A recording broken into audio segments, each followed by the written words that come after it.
तो एक बार फिर से आप सभी का स्वागत है मिनी अटेम्प्ट ई क्लासेस चैनल पर। मैं डॉक्टर सौरभ सर आज आपको डाइजेस्टिव सिस्टम पढ़ाने वाला हूं। जैसा कि आप जानते हैं, आपके एग्जाम पॉइंट ऑफ व्यू से आपके एग्जामिनेशन की तैयारी के लिए जो student BSc nursing, GNM, ANM या पैरामेडिकल या फार्मेसी का कोई कोर्स कर रहे हैं, उन सभी के लिए इंपॉर्टेंट लेक्चर मैं हमेशा आपको मिनी अटेम्प्ट ई क्लासेस पर देता रहता हूं।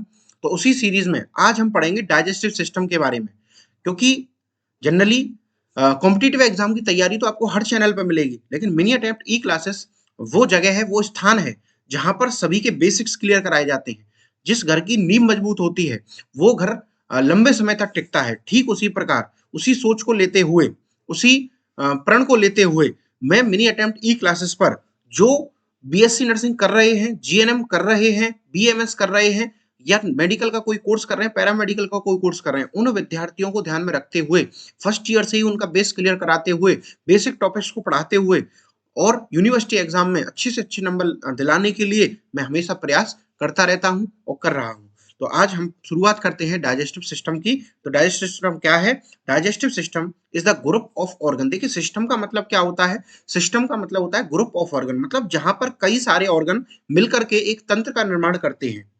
तो डाइजेस्टिव सिस्टम ऐसा अंग है, यानी ऐसा सिस्टम है जिसमें सभी ऑर्गन मिलके पाचन की प्रक्रिया करेंगे, डाइजेशन की प्रक्रिया करेंगे। तो डाइजेस्टिव सिस्टम एक ऑर्गन का ऐसा ग्रुप है जो इंजेक्शन ऑफ फूड में हेल्प करेगा, मतलब भोजन को ग्रहण करने के लिए, फूड को डाइजेस्ट करने के लिए, एब्जॉर्व करने के लिए और वेस्ट प्रोडक्ट को हमारे शरीर से निकालने के लिए ये रेस्पॉन्सिबल होता है। तो मतलब इसमें वो अंग आएंगे जो इंजेक्शन में, डाइजेशन में, एब्जॉर्प्शन में और अनडाइजेस्टेड फूड का एलिमिनेशन करने में ये हेल्प करेंगे। समझ में आ गई बात? चलिए अब बात करते हैं हम डाइजेशन की। तो डाइजेशन क्या होता है? Digestion is the process by which complex food substance, ये याद रखना बेटा, complex food substance broken into simpler soluble form.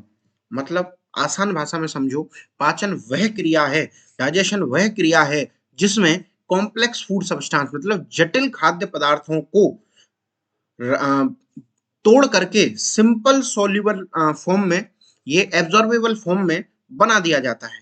तो कैसे? उदाहरण के लिए, जब आपने रोटी खाई तो उस रोटी से जो भी न्यूट्रिटिव सब्सटेंसेस हैं उनको छोटे छोटे पार्ट में तोड़ना, यानी fat, carbohydrate, glucose, vitamin, minerals, है ना, इन सभी में तोड़ना, ये डाइजेस्टिव सिस्टम का कार्य होता है। और फिर उसको बाद में एब्जॉर्व करना भी, ये भी डाइजेस्टिव सिस्टम का कार्य है। तो डाइजेशन का मतलब क्या हो गया?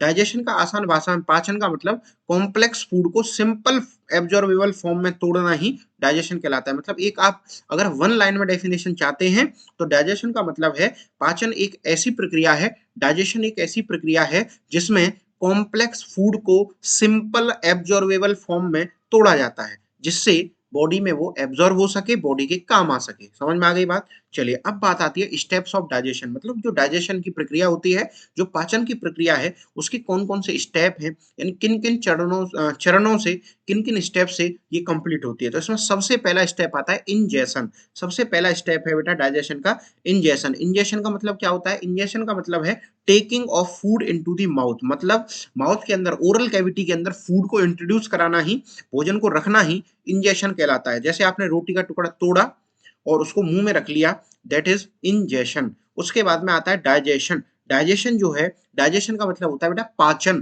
तो डाइजेशन यानी इंजेशन के बाद में फिर दूसरी प्रक्रिया क्या स्टार्ट होती है? डाइजेशन, पाचन। ये दो तरीके से होता है, केमिकल और मैकेनिकल, यानी मैकेनिकल और chemical breakdown of the food, मतलब भोजन को केमिकली और मैकेनिकली तोड़ना। कैसे? जब आपने भोजन को खाया, यानी मुंह के अंदर इंट्रोड्यूस किया, इंजेक्शन किया, तो उसके बाद में दांत के द्वारा उसको चबाया जाएगा। अच्छा, लार उसमें मिलाई जाएगी सलाइवरी ग्लैंड के द्वारा, और उसके साथ साथ टंग उसको मिलाने का काम करेगी लार को फूड में।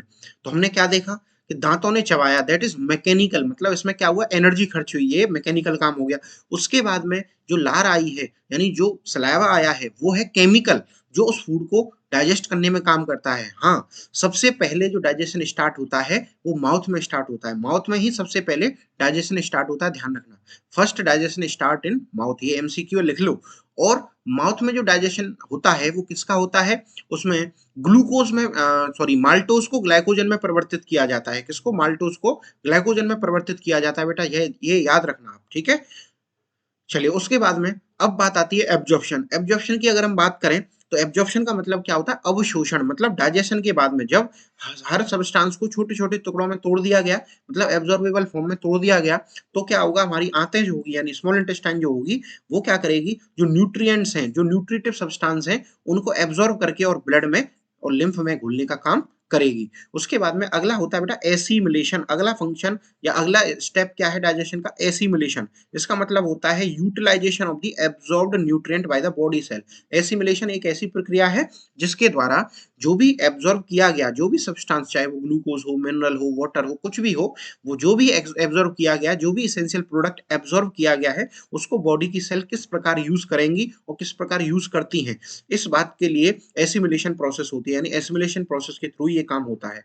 उसके बाद में अगली जो कि लास्ट स्टेप होता है बेटा डिफिकेशन। अगला जो लास्ट स्टेप होता है वो है डिफिकेशन। डिफिकेशन का मतलब क्या होता है, डिफिकेशन का मतलब मल को त्याग करना। मतलब भोजन में आफ्टर डाइजेशन, माने डाइजेशन के बाद में, फिर एब्जॉर्प्शन के बाद में, डाइजेशन और एब्जॉर्प्शन की प्रक्रिया के बाद में जो वेस्ट प्रोडक्ट बचा, जो हमारे शरीर के कोई काम का नहीं है, जिसको हम मल कहते हैं, वो हमारे शरीर से अनडाइजेस्टेड फूड समय समय पर शरीर से बाहर निकाला जाता है, उसको रिमूव किया जाता है एनस के रास्ते से। उसी प्रक्रिया को हम क्या कहते हैं, डाइजेशन। तो आपको मैं समझता हूं कि स्टेप्स जो है क्लियर हो गए होंगे। तो आपको बेटा अगर डाइजेस्टिव सिस्टम आता है, लॉन्ग क्वेश्चन में ये आता है आपके एग्जाम में, तो इसी तरह से आपको नोट करना है, लिखना है, ठीक है। तो कौन कौन से स्टेप थे, इंजेशन जिसका मतलब ओरल कैविटी में फूड को इनटेक करना, डाइजेशन मैकेनिकल और केमिकल ब्रेकडाउन ऑफ फूड, और एब्जॉर्प्शन, एब्जॉर्प्शन का मतलब न्यूट्रिएंट्स को एब्जॉर्ब करना, एसिमिलेशन मतलब बॉडी के द्वारा न्यूट्रिएंट्स का यूज करना, और डेफिकेशन मतलब जो मल है उसको त्यागना, माने जो वेस्ट प्रोडक्ट है उनको शरीर से बाहर निकाल देना। बड़ी ही आसान भाषा में समझेंगे। अब बात करते हैं एलिमेंट्री कैनाल की। मतलब जो डाइजेस्टिव ऑर्गन होते हैं, जो डाइजेस्टिव सिस्टम होता है, वो एक एलिमेंट्री कैनाल इसको बोला जाता है, डाइजेस्टिव ट्रैक भी इसको बोलते हैं। तो जो एलिमेंट्री कैनाल है यानी डाइजेस्टिव सिस्टम है, कोई सिंगल एक ऑर्गन नहीं है, इसमें डिफरेंट डिफरेंट अलग अलग ऑर्गन होते हैं, और कुछ असेसरी ऑर्गन भी होते हैं जो डाइजेशन में हेल्प करते हैं। मतलब उनके अंदर फूड नहीं जाता, लेकिन उनके बिना डाइजेशन पॉसिबल नहीं है। आगे समझेंगे क्या है। तो सबसे पहला जो ऑर्गन है वो है बेटा माउथ, दूसरा है फेरिंग्स। नाम याद करेंगे एलिमेंट्री कैनाल में, तो पहला माउथ, फिर फेरिंग्स, फिर ईसोफेगस, फिर stomach, small intestine, large intestine, rectum और एनस। ये सभी जो पार्ट हैं वो एलिमेंट्री कैनाल के पार्ट हैं, यहीं से होकर के फूड गुजरता है। उसके साथ साथ कुछ आते हैं सहायक अंग या असेसरी ऑर्गन, जिनमें आती हैं सलाइवरी ग्लैंड, लार ग्रंथियां, लिवर, यकृत, गॉल ब्लैडर पित्ताशय और पेनक्रियास अग्नाशय। ये इनके बिना डाइजेशन इसलिए पॉसिबल नहीं है क्योंकि जो केमिकल डाइजेशन होता है वो इन्हीं की मदद से होता है। क्योंकि सलाइवरी ग्लैंड सलाइवा सीक्रेट करती हैं, लार निकालती हैं, जिससे भोजन का पाचन होता है। लिवर से बाइल जूस निकलता है जो भोजन में के डाइजेशन में हेल्प करता है। गॉल ब्लैडर जो है वो बाइल जूस को इकट्ठा करता है, और उसके साथ साथ पेनक्रियास जो होता है वो पेनक्रियाटिक जूस निकालता है, जिससे प्रोटीन आदि का पाचन ये डाइजेस्टिव सिस्टम में होता है इनके द्वारा। चलिए अब एक एक करके एलिमेंट्री कैनाल के पार्ट के बारे में पढ़ेंगे। तो सबसे पहले आता है माउथ, माने आज के लेक्चर में हम पूरा डाइजेस्टिव सिस्टम कंप्लीट कर लेंगे। तो माउथ की बात करें तो माउथ क्या है, mouth is the first part of the digestive system. मतलब माउथ या ओरल कैविटी जो होती है या बक्कल कैविटी जिसको बोलते हैं, वो डाइजेस्टिव सिस्टम का सबसे पहला सबसे मुख्य भाग है, जहां से फूड एंटर करेगा, जहां से फूड अंदर जाएगा। इसमें कुछ स्पेशल फंक्शंस माउथ के द्वारा किए जाते हैं, वो समझेंगे कौन कौन से हैं। तो सबसे पहला है इंजेशन, मतलब टेकिंग ऑफ फूड, फूड को ग्रहण करना ही है ना, उसे हम कहते हैं इंजेशन, ये माउथ के द्वारा किया जाता है। उसके बाद में मेस्टिकेशन, मेस्टिकेशन का मतलब होता है चबाना, मतलब टीथ के द्वारा, दांत के द्वारा चबाना छोटे छोटे टुकड़ों में फूड को, उसे हम कहते हैं मेस्टिकेशन। तो माउथ के अंदर कौन कौन से फंक्शन हो रहे हैं बेटा, एक इंजेशन यानी टेकिंग ऑफ फूड, और दूसरा है मेस्टिकेशन मतलब टीथ के द्वारा, दांतों के द्वारा फूड को चबाना, और उसके बाद में तीसरा फंक्शन हो रहा है मिक्सिंग ऑफ सलाइवा, मतलब जीभ के द्वारा, टंग के द्वारा सलाइवा को फूड में यानी लार को फूड में खाने में मिक्स किया जा रहा है ना, मिक्स किया जाता है, जिससे वो लुब्रिकेट हो सके और आसानी से अंदर उसको निगला जा सके। ठीक है। अब बात करते हैं कि जो सलाइवा होता है, उस सलाइवा के अंदर बड़ा ही इंपोर्टेंट एंजाइम होता है, जिसको हम कहते हैं सलाइवरी एमाइलेज। इंपोर्टेंट है एमसीक्यू पॉइंट के लिए, एमसीक्यू के लिए इंपोर्टेंट है, लिख लो बेटा। एक एमसीक्यू यहाँ से बन गया क्या, कि जो लार है यानी सलाइवा है, सलाइवा के अंदर कौन सा एंजाइम प्रेजेंट होता है, तो आंसर आएगा सलाइवरी एमाइलेज। ये क्या करता है, कार्बोहाइड्रेट के डाइजेशन में हेल्प करता है। क्लियर हो गया। उसके बाद में चौथा काम है माउथ का, फॉर्मेशन ऑफ बोलस। बोलस किसे कहते हैं, जो चबा हुआ भोजन होता है उसके अंदर लार मिल करके लार यानी दांत के द्वारा चबाया हुआ, जीभ के द्वारा लार मिलाया हुआ जो भोजन होता है उसे हम क्या कहते हैं, बोलस, जिसको हम आसानी से स्वेलोइंग माने निगल सकते हैं। उसके बाद में आता है दूसरा ऑर्गन जिसका नाम है फेरिंग्स, जो कि एलिमेंट्री कैनाल का दूसरा ऑर्गन है बेटा। फेरिंग्स, फेरिंग्स क्या है? Pharynx is a muscular tube, याद रखना फेरिंग्स क्या है, मसल मांसपेशी की बनी हुई एक ट्यूब यानी नलिका का संरचना है जो माउथ को ईसोफेगस से जोड़ने का काम करती है। तो हमने क्या समझा, फेरिंग्स एक मांसपेशी यानी मसल की बनी हुई संरचना है जो माउथ को ईसोफेगस से यानी ओरल कैविटी को ईसोफेगस यानी भोजन की जो नली है या आहार नाल से जोड़ने का काम करती है। अब इसके फंक्शन समझो। अच्छा, जो फेरिंग्स होता है वो तीन होते हैं, ओरोफेरिंग्स, लेरिंगोफेरिंग्स, नेजोफेरिंग्स। तो नेजोफेरिंग्स नाक के पीछे जो फेरिंग्स होता है उसे नेजोफेरिंग्स कहते हैं। ओरोफेरिंग्स, फेरिंग्स का वो हिस्सा जो ओरल कैविटी में आता है। लेरिंगोफेरिंग्स, जो लेरिंग्स के पास जो हिस्सा होता है उसे हम लेरिंगोफेरिंग्स कहते हैं। समझ में आ गई बात? अब इसके फंक्शन समझते हैं।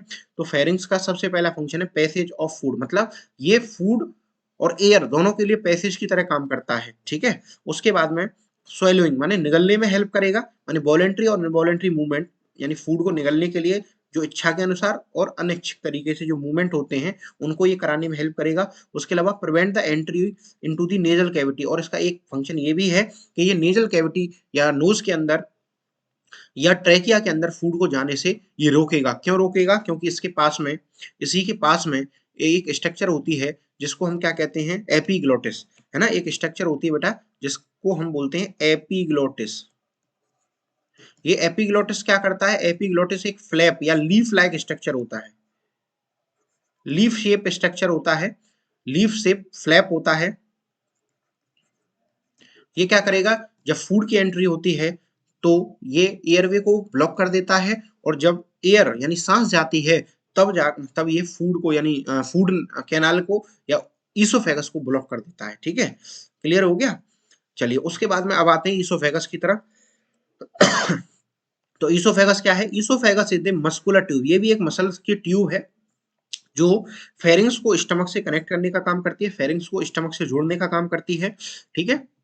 सिंपल ट्यूब है। इसका फंक्शन क्या है, पैसेज ऑफ फूड यानी स्टमक तक फूड को पहुंचाना, फेरिंग से लेकर के पेरिस्टोल्टिक मूवमेंट, इसके अंदर स्पेशल मूवमेंट होते हैं, पेरिस्टोल्टिक क्रमाकुंचन गति।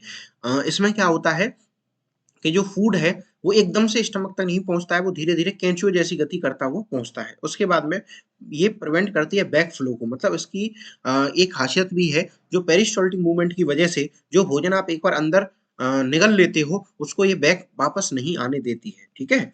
उसके बाद में अगला ऑर्गन आता है एलिमेंट्री ट्रैक्ट का, वो है इंपोर्टेंट ऑर्गन स्टमक। इससे सेपरेट आपका 3 से 5 नंबर का सवाल बन जाता है, ठीक है, याद रखना। उसके बाद में अब इसकी डेफिनेशन की बात करें तो स्टमक क्या है, आसान भाषा में समझो, stomach is a J shape muscular hollow organ, मतलब ये क्या है, एक जे शेप हॉलो मस्कुलर ऑर्गन है, मतलब एक खोखला जे की आकृति का ऑर्गन है जो डाइजेस्टिव सिस्टम में मुख्य रोल निभाता है, क्योंकि यहाँ पर ही डाइजेशन जो है होता है। Most of the digestion stomach के अंदर ये केमिकल डाइजेशन जो है वो होता है, ठीक है।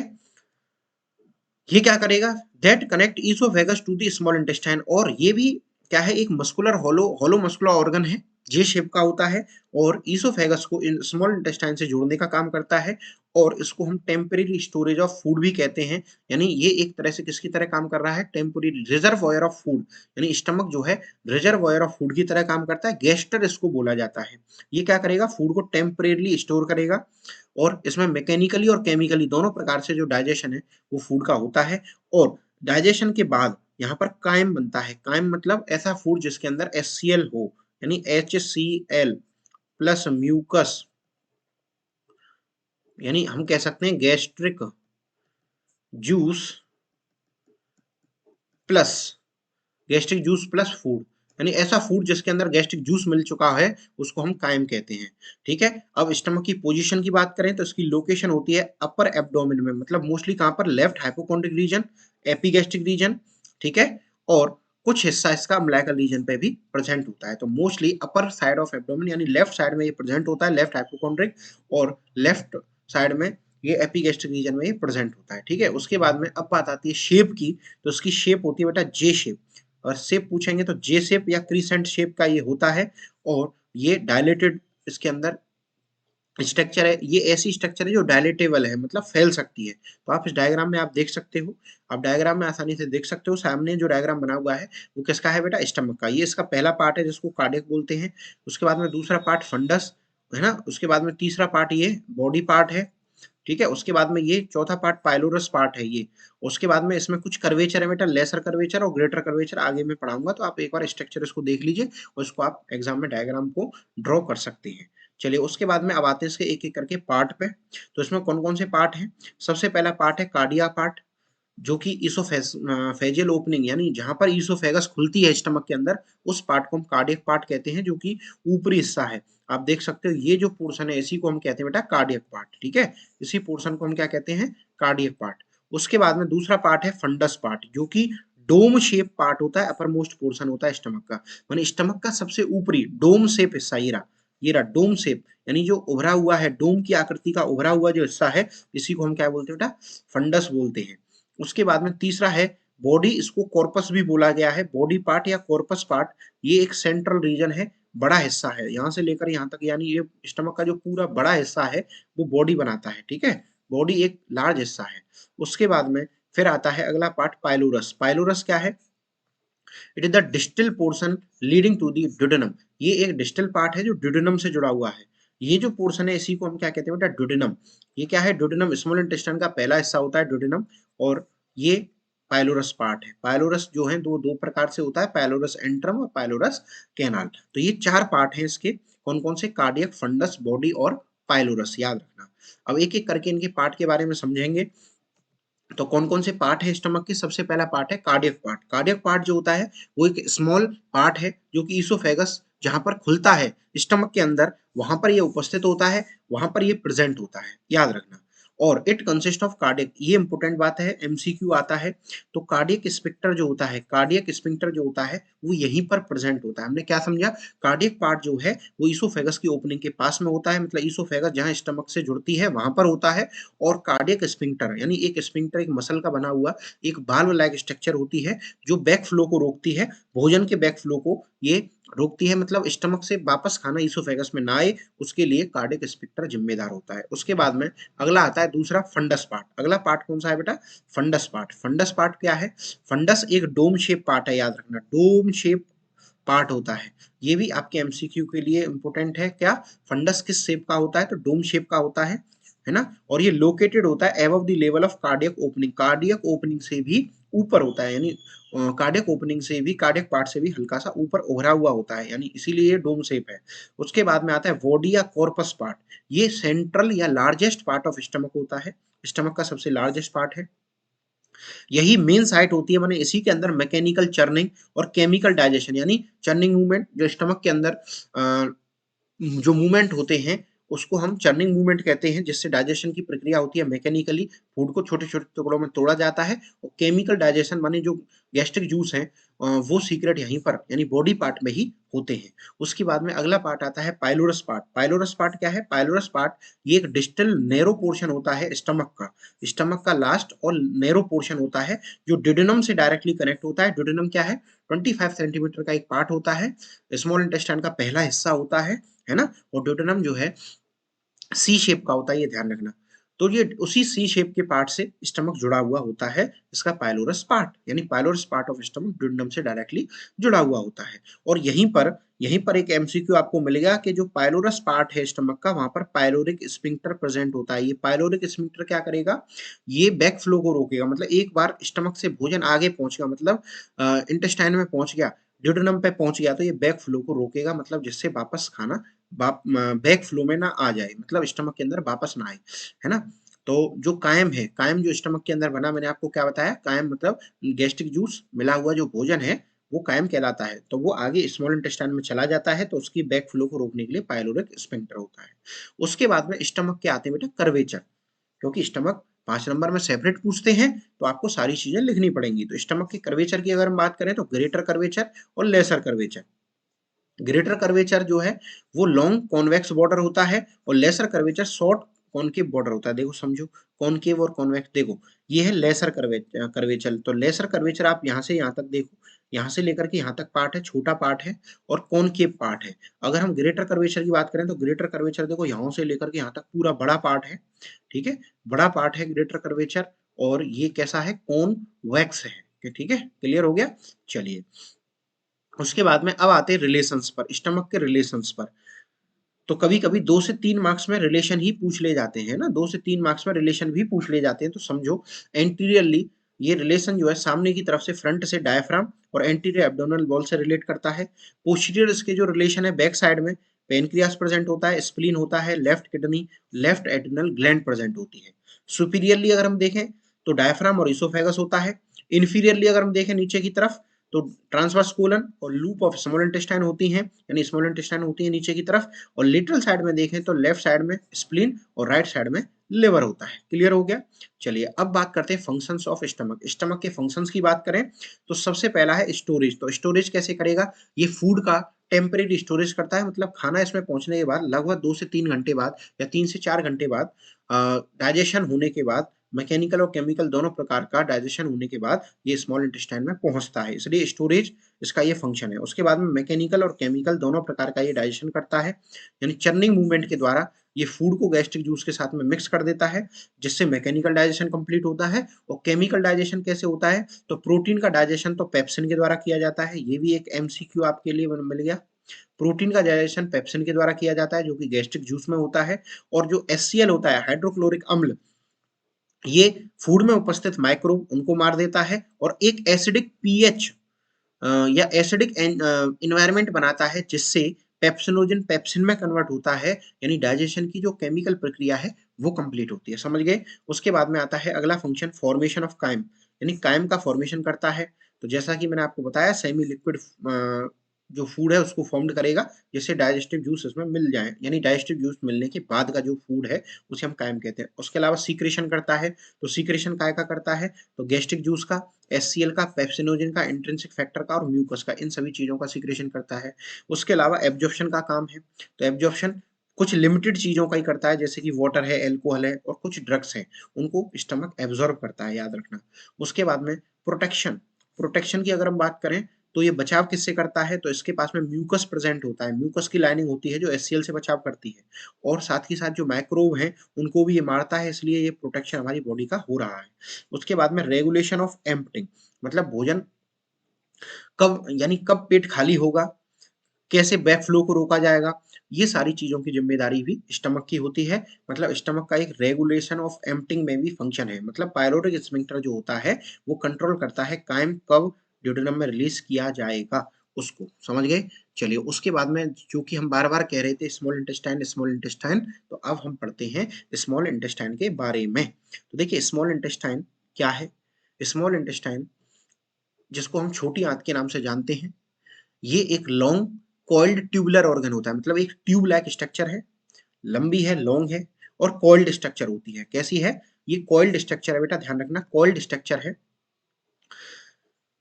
जो कि डाइजेस्टिव सिस्टम की सबसे इंपॉर्टेंट ऑर्गन है, क्योंकि यहाँ पर मेनली एब्जॉर्प्शन, यहाँ पर एब्जॉर्प्शन का काम होता है, याद रखना। और इसकी जो लंबाई है वो भी इंपॉर्टेंट है, 6 मीटर।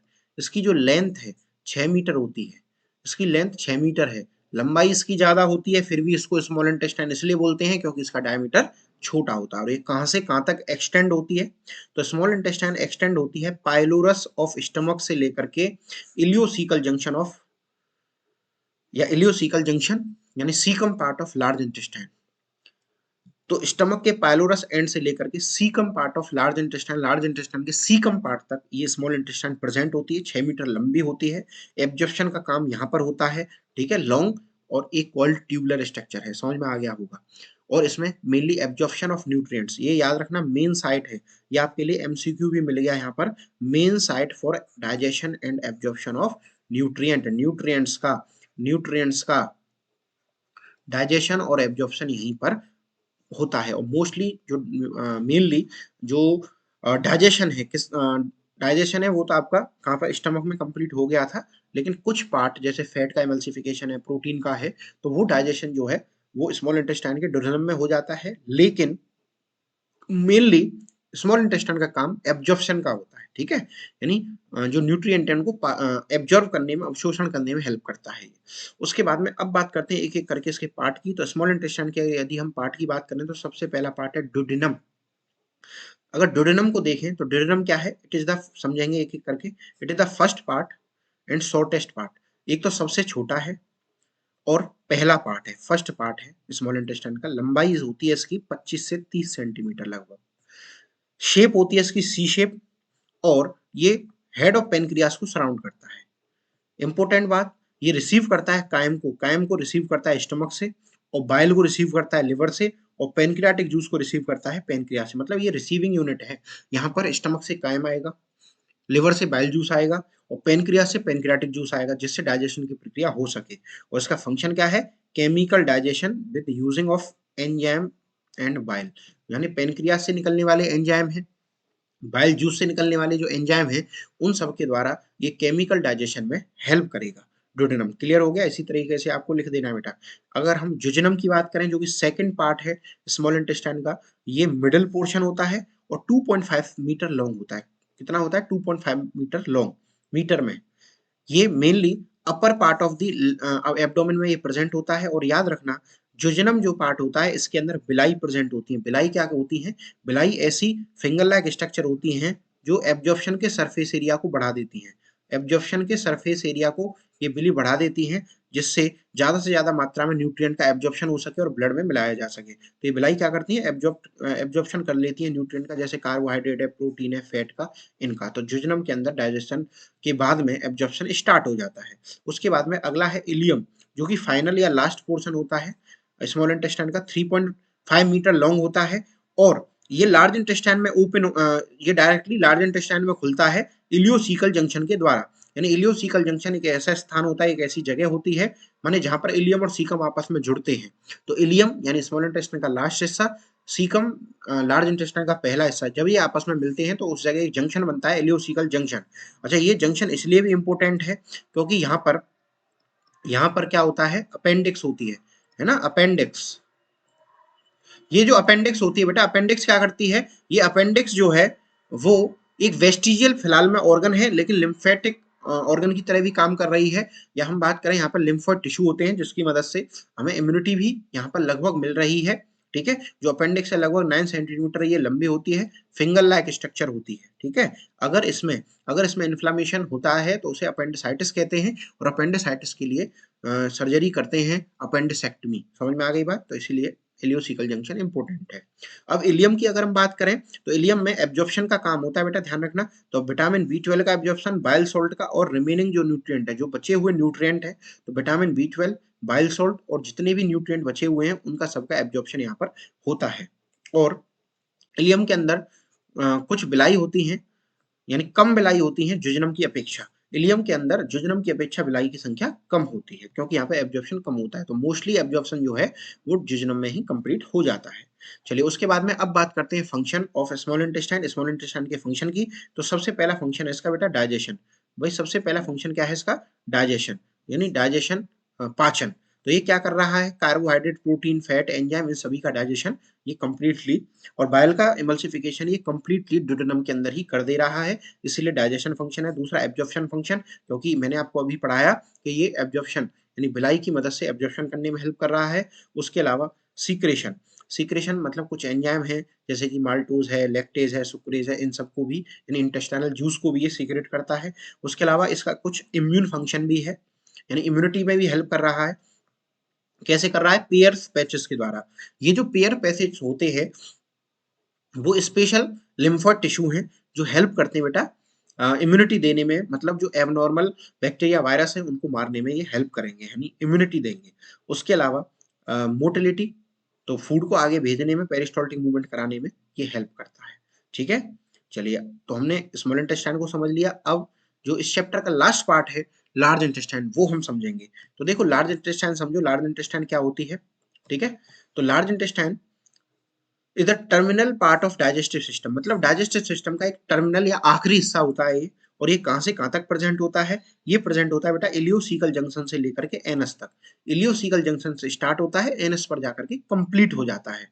ठीक है, जैसा कि मैंने आपको बताया था कि जहां पर इलियम यानी स्मॉल इंटेस्टाइन का आखिरी हिस्सा जहां पे खत्म हो गया, तो इलियम से स्टार्ट हुआ, है ना, और एंड एनस पे जाकर के इसका हो जाता है। ठीक है, तो लार्ज इंटेस्टाइन का काम क्या है? It absorb water and electrolyte that and forms and store the faeces. तो इसके तीन काम हो गए अलग अलग। एक तो एब्जॉर्प्शन मेनली वाटर का, उसके अलावा इलेक्ट्रोलाइट का, और फीसेस का स्टोरेज करना, और साथ के साथ एलिमिनेशन ऑफ वेस्ट प्रोडक्ट को शरीर से बाहर निकालने का काम ये लार्ज इंटेस्टाइन का होता है। तो आप डेफिनेशन क्या लिखोगे? Large intestine is the terminal यानी end part of the digestive system which extend from ileocaecal junction to anus. उसके बाद में फिर आप लिखेंगे it absorb water, electrolyte store faeces and eliminate waste from the body.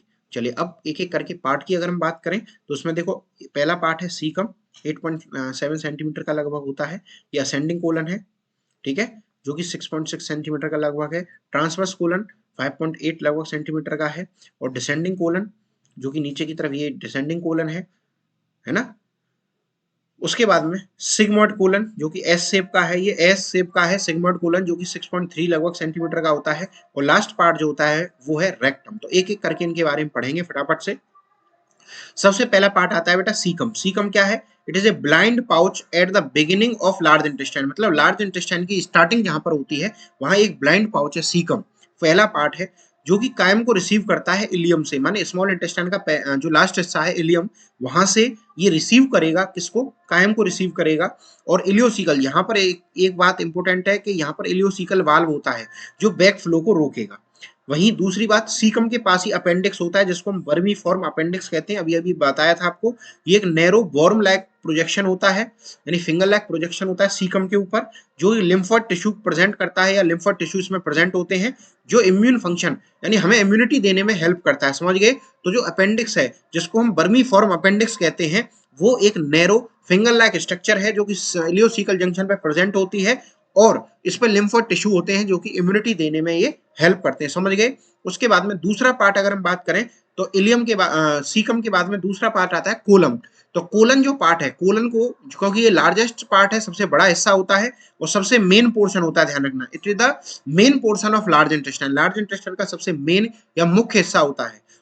और क्योंकि क्योंकि कोलन लार्ज या मुख्य हिस्सा है इसलिए चार अलग अलग भागों में बांटा गया है। तो वो कौन कौन से? Ascending colon, transverse colon, descending colon और सिगमेंट कोलन, जैसा कि हमने डायग्राम में देखा था।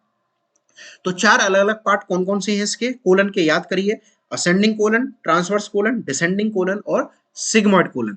तो असेंडिंग कोलन वाला जो पार्ट है वो rise on the right side of the abdomen, abdomen के राइट साइड से ये ओरिजिनेट होगा, मतलब निकलेगा, और कैसे जाएगा? ऊपर की तरफ, यानी राइट साइड में ऊपर की तरफ गति करेगा, यानी ऊपर की तरफ वाला, यानी राइट साइड में जो ऊपर वाला पार्ट है ये क्या है? Ascending colon. उसके बाद में ट्रांसवर्स कोलन इस तरीके से मूव करेगा, यानी क्रॉस करेगा एब्डोमेन को राइट से लेफ्ट की तरफ।